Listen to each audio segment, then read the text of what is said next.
आज हम बाबा साहब की बुक जात पात का विनाश पढ़ेंगे। देखते हैं इस बुक में क्या लिखा है। दूसरे एडिशन की प्रस्तावना। जात पात तोड़क मंडल लाहौर के लिए तैयार किए गए मेरे भाषण का हिंदू जनता द्वारा आश्चर्यजनक रूप से गर्मजोशी के साथ स्वागत। भाषण उन्हीं को ध्यान में रखते हुए लिखा गया है। इंग्लिश एडिशन की 1500 कॉपियां सिर्फ 2 महीने में ही बिक गई। गुजराती और तमिल में इसका ट्रांसलेशन हो गया है। मराठी, हिंदी, पंजाबी और मलयालम में ट्रांसलेशन किया जा रहा है। इंग्लिश एडिशन की भारी मांग पूरी करने के लिए इसका दूसरा एडिशन छपाना बहुत जरूरी है। हालांकि मुझे सलाह दी गई है कि इसके भाषण की शैली बदलकर इसे सुंदर आलेख के रूप में दोबारा लिखूं, लेकिन इतिहास की जानकारी और मेरी अपीलों के प्रभाव के कारण मैंने इसके शुरुआती मूल भाषणों के रूप को ज्यों का तो रहने दिया है। मैंने इस दूसरे एडिशन में 2 परिशिष्ट बढ़ा दिए हैं।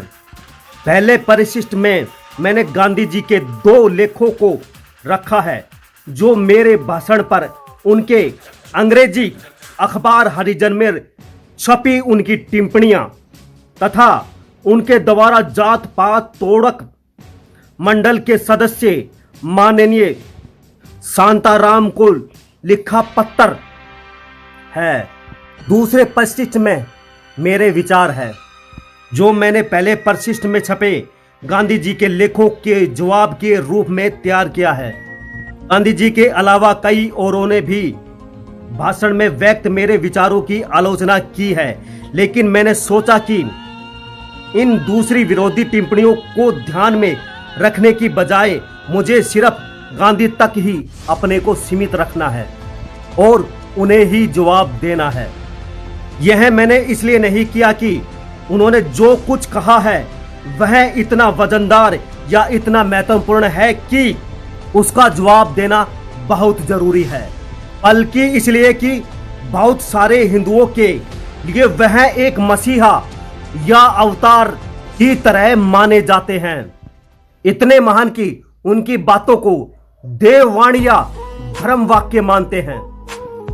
जब वह अपना मुंह खोलते हैं तो यह समझा जाता है कि अब बहस बंद हो जानी चाहिए, फिर कोई न बोले।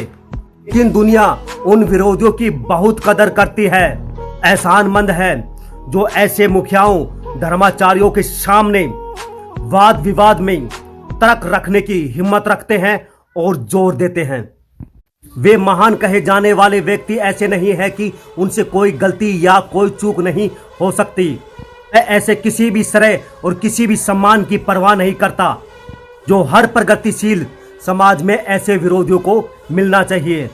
यदि मैं हिंदुओं को यह एहसास करा सका कि वे भारत में बीमार लोग हैं, उनकी यह बीमारी दूसरे भारतीयों के स्वास्थ्य, खुशहाल और प्रगति के लिए खतरा बन सकती है, तो मुझे बड़ा संतोष होगा।